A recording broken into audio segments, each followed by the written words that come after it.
Hello, ഇന്ന് നമുക്ക് നോമ്പ് തുറക്കുമ്പോൾ കുടിക്കാൻ പറ്റിയ ഒരു അടിപൊളി ഡ്രിങ്ക് ഉണ്ടാക്കിയാലോ? സാധാരണ നമ്മൾ വത്തക്ക കൊണ്ട് ഒരുപാട് വെറൈറ്റി ഡ്രിങ്കൊക്കെ ഉണ്ടാക്കാറുണ്ട്. എന്നാൽ ഇത് അങ്ങനെയൊന്നും അല്ല കേട്ടോ. അതിനേക്കാൾ ടേസ്റ്റിലുള്ള ഒരു അടിപൊളി വെറൈറ്റി ഡ്രിങ്ക് തന്നെയാണിത്. അപ്പോൾ ഈ ഡ്രിങ്ക് ഉണ്ടാക്കാൻ വേണ്ടത് ആദ്യം തന്നെ വത്തക്കയാണ്. അപ്പോൾ വത്തക്ക ചെറിയ പീസായി കട്ട് ചെയ്തിട്ട് കുരു എല്ലാം കളഞ്ഞ് ഫ്രീസറിൽ വെച്ചതാണ് കേട്ടോ. ഒരു 8 മണിക്കൂറൊക്കെ നമ്മൾ വത്തക്ക ഫ്രീസറിൽ വെക്കണം. പിന്നെ വേണ്ടത് പാലാണ്. അപ്പോൾ 1/2 ലിറ്റർ പാലും ഫ്രീസറിൽ വെച്ച് കട്ടയാക്കി എടുത്തതാണ് കേട്ടോ. അപ്പോൾ ആദ്യം തന്നെ നമുക്ക് കട്ടയാക്കിയിട്ടുള്ള പാല് മിക്സിയുടെ ജാറിലേക്ക് ഇട്ട് കൊടുക്കാം. എന്നിട്ട് ഇത് നല്ല പോലെ ഒന്ന് അടിച്ചെടുക്കണം. അപ്പോൾ ഇതിപ്പോൾ ഞാനിവിടെ നല്ല പോലെ അടിച്ചെടുത്തിട്ടുണ്ട്. ഇനിയിപ്പോൾ നമുക്കിതിലേക്ക് ചേർക്കാനുള്ളത് വത്തക്കയാണ്. വത്തക്കയും തന്നെ ഫ്രീസറിൽ വെച്ചിട്ട് എടുക്കണം കേട്ടോ, അല്ലാന്നുണ്ടെങ്കിൽ വെള്ളമൊക്കെ ഓവറാവാൻ സാധ്യത ഉണ്ട്. ഇനി നമുക്കിത് നല്ല പോലെ ഒന്ന് അടിച്ചെടുക്കാം.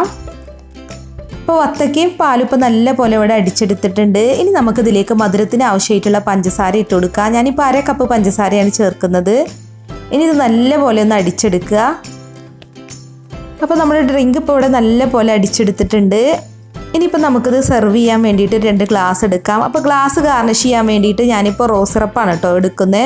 അപ്പോൾ റോസ് സിറപ്പും വത്തക്കയും നല്ലൊരു കോമ്പിനേഷനാണ്. അപ്പോൾ നമ്മുടെ കയ്യിൽ റോസ് സിറപ്പ് നല്ലവണ്ണം ഉണ്ടെന്നുണ്ടെങ്കിൽ നമ്മൾ ഡ്രിങ്ക് ഉണ്ടാക്കിയതിലേക്കും വേണമെന്നുണ്ടെങ്കിൽ കുറച്ച് റോസ് സിറപ്പ് ചേർക്കാം. അപ്പോൾ നല്ല സൂപ്പർ ടേസ്റ്റ് ആയിട്ട് കിട്ടും.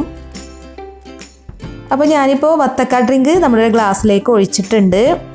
ഇനിയിപ്പോൾ നമുക്ക് വേണമെന്നുണ്ടെങ്കിൽ ഗാർണിഷ് ചെയ്യാൻ വേണ്ടിയിട്ട് ഇതിൻ്റെ മുകളിലേക്ക് കുറച്ച് റോസ് സിറപ്പും കൂടി ചേർക്കാം കേട്ടോ.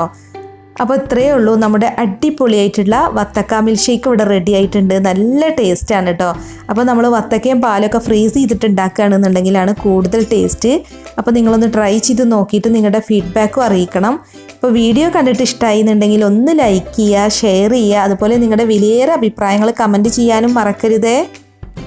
പിന്നെ നമ്മുടെ ചാനൽ സബ്സ്ക്രൈബ് ചെയ്യാത്തവരുണ്ടെങ്കിൽ ഒന്ന് സബ്സ്ക്രൈബ് ചെയ്ത് സപ്പോർട്ട് ചെയ്യണേ.